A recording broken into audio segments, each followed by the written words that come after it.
we have a bit of a change of pace with Metal Gear Solid. Yes. Metal Gear. Yeah. Yeah, I think if anyone has watched PlayStation Access, which is where you can find me on the internet, I've talked a lot over the years about Metal Gear Solid and how much I love that game. Metal Gear Solid and Final Fantasy have always been my two favourite series. Obviously, they're very different styles of game. Metal Gear Solid was the first game I ever encountered that made me realise, oh, video games can do this. Yeah. Video games can tell stories in this way. Like, I think up until that point, the games I'd played had been very, very gamey, like Crash Bandicoot, platforming, colourful, like kids games. Yeah. And Metal Gear Solid I remember the hype surrounding it. Like, there was an issue of official PlayStation magazine, issue 42. I think to this day, the highest selling issue of official PlayStation magazine of all time. And I think quite famously that month it outsold FHM, which was like one of the biggest mags in the UK at the time. Yeah. And my friend Tom brought in a copy of this magazine to school, and it had the demo disc, which had the opening sort of like warehouse area from Metal Gear Solid. And this demo disc just did the rounds of the class. Everyone wanted to play it. Everyone was borrowing it. Oh, that's so sweet. The hype around it was like immense. And when I finally played it, I sucked at that game for a long time. Oh, yeah. I was really, really bad at it. At that time, I only had a PlayStation at my dad's house, and I only used to go and see him on a Sunday, so I'd have like one day a week where I was able to play Metal Gear Solid. And my dad used to have like, I'd get to his about 11 o'clock, and I'd have an hour of PlayStation time. Yeah. That was all I was allowed.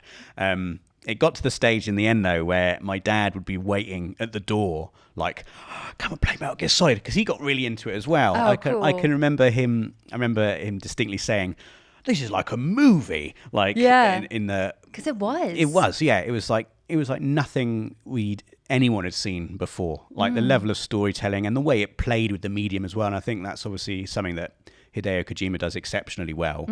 He uses the medium of video games to tell stories, not just to tell stories, just to play about. It's like a child having fun with play, like with Lego and building stuff. And the very famous bit where you put the controller on your arm and you get a massage, or when Psycho Mantis moves it across the, these are things that still to this day are talked about as like, wow, do you remember when Metal Gear Solid did that?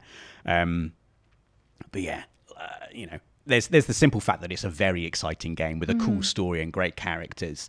But just the things it was doing were so clever and exciting. And the fact that it got my dad really into it as well. Yeah. Like, I never really had much in common with my dad, but that was a thing. He was like, I shared that with him, and it was, it was very cool. I remember I was lucky enough to get to interview Hideo Kojima, I think just before Metal Gear Solid 5 Ground Zeroes came out. Oh my gosh. And I felt quite nervous about saying, I'm going to tell him.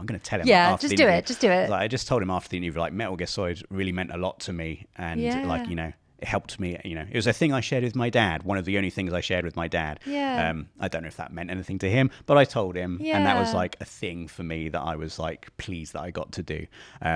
So yeah, it's an amazing game. And it sort of means a lot to me personally as well. Oh, I love that. Yeah, no, I actually played Metal Gear Solid like well after the fact, because Daryl is my husband. I don't know if I've ever actually mentioned him on the show, but he loves Metal Gear Solid. Yeah. And he was just like, Lauren, you have to play this game. So when I think it was when I first came over, it was when they like re-released it with the HD remasters and stuff. I finally got to play it. And yeah, I mean, it's just incredible what Hideo Kojima could do with the craft of like video games in general. Yeah.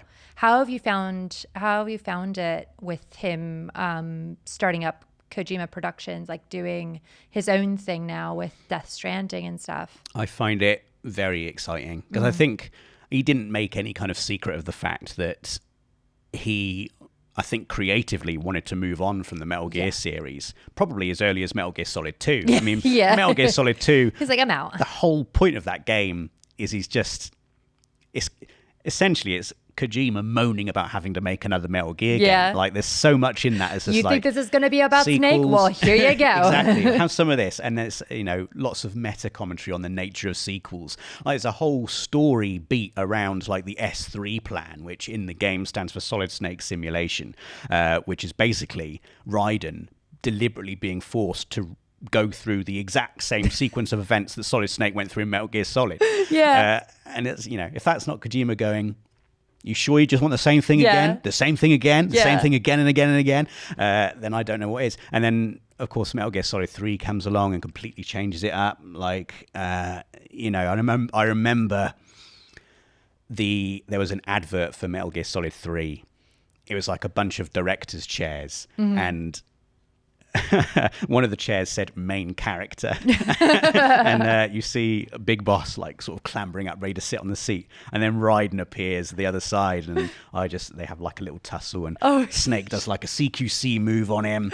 Love it. I love how he toys with the audience like that. Yeah. But yeah, you always sort of got the sense that despite the fact he was still creating these quite eccentric out there games with the Metal Gear Solid series, you could always sort of sense that he wanted to challenge himself and go and do something else. So when he started up Death Stranding, that's in my top 10 for games I've been excited about as well. Final Fantasy IX is number one. Like, Death Stranding was like, so like, I remember the trailers for that, the marketing around that, again, very mysterious, like, and I loved that. I loved that it was this game that no one could understand. No, and you just saw the footprints. Yeah. It was like what the teaser was, like the footprints on the sand, wasn't it? And you're Yeah. just like, babies? What's going on? Why? Norman Reedus naked, holding a baby on a beach with some oil and some dead whales. And There's Mads. What's Mads doing here? But whenever there was a trailer, like, there was a bunch of articles that would come out. They're like, I still don't understand what's going on with Death Stranding. I just don't understand. Why do you want to understand? I know. It's cool not understanding. Yeah. I loved that it was just so bonkers and weird. Yeah. And the game was that. The game was weird. And Yeah. I was totally down for that. Like, at that time in my life, a game about walking through the rain feeling sad was like exactly what I wanted to play. That's like such an English statement. It's like I want to simulate Exactly. being miserable walking through the rain. It's the game equivalent of sitting on your bed on a Saturday afternoon, staring out of the window, looking at the rain. Yep. Wonderful. I loved it so much. Like, it was wonderful. I'm very, very excited to see what he does with the sequel. Oh my Again, gosh, yeah. the little we've seen of that, Yeah. looks equally as weird, and like, I don't know what the heck's going on. I know. But I'm I excited. can't wait to find out, yeah.